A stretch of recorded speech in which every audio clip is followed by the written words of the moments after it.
Anything interesting in there? No. Sharks have teeth like that. It's not possible. You can't crossbreed different species.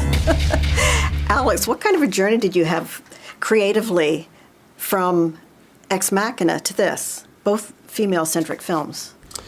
Actually, in some ways, it wasn't. It was just a continuum, because I started working on this film in post-production of Ex Machina, so there was no gap. But in some ways, everything I work on is in some respects a reaction against the thing I just did. And so there was, Ex Machina is like it's 4 people in one location. It's a contained sort of clockwork narrative, and this is a big, sprawling, hallucinogenic narrative. So I was kind of reacting against it in some ways. That's interesting.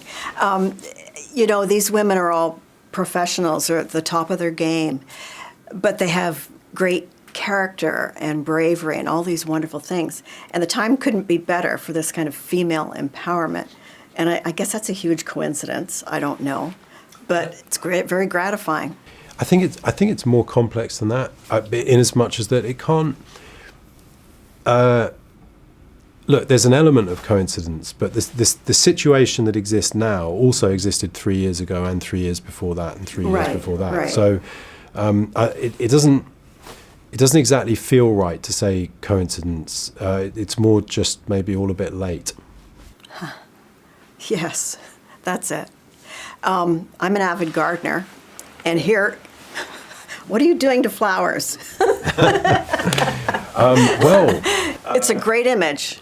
A lot of the references for the flowers we took were from flowers that had grown up after nuclear accidents of one sort or another. So Chernobyl or Fukushima, where a daisy would mutate into a strange, long, elongated form that looks a bit like a caterpillar more than a flower. And so we used them as references. And in fact, actually just replicated many of them and stuck them in the film. But I think for most people, they're just little stabs of colour rather than anything you'd look at. But because you're a gardener, you zeroed in on them. Yeah, it's like, me too garden. This is to me, it seems very technologically complex piece of art. The shimmer, the life inside the shimmer. How did you see that in your mind, and is this what you thought of?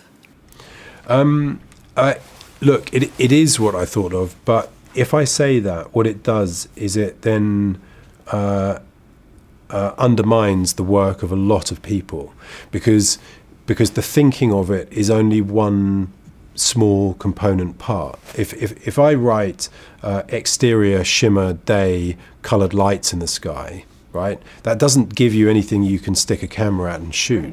And it's also quite a vague description.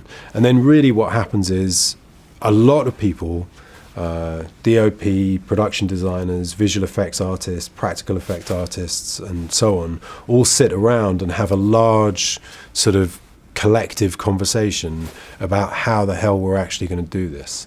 And really what happens is the collective answers these questions together, and eventually we end up with that. What a look. I mean, it's pretty, but it's deceptive. The intention the whole time was to kind of never be beautiful without being slightly disturbing, and never be disturbing without also being beautiful.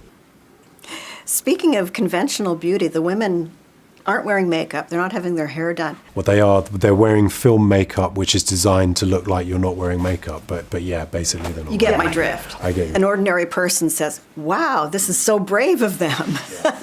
But I mean, that too is very encouraging. The truth is that most actors I've worked with, they want to do that. It's not exactly courage, it's what they want. They want to have to take off some of the sort of superstructures of hair and high heels as you're moving through jungle or whatever the hell it is, and so you're kind of pushing at an open door. Thank you so much. What a terrific film. Thank you. Oh, thank you. Well, she said she's magical, mystical, or a powerful one.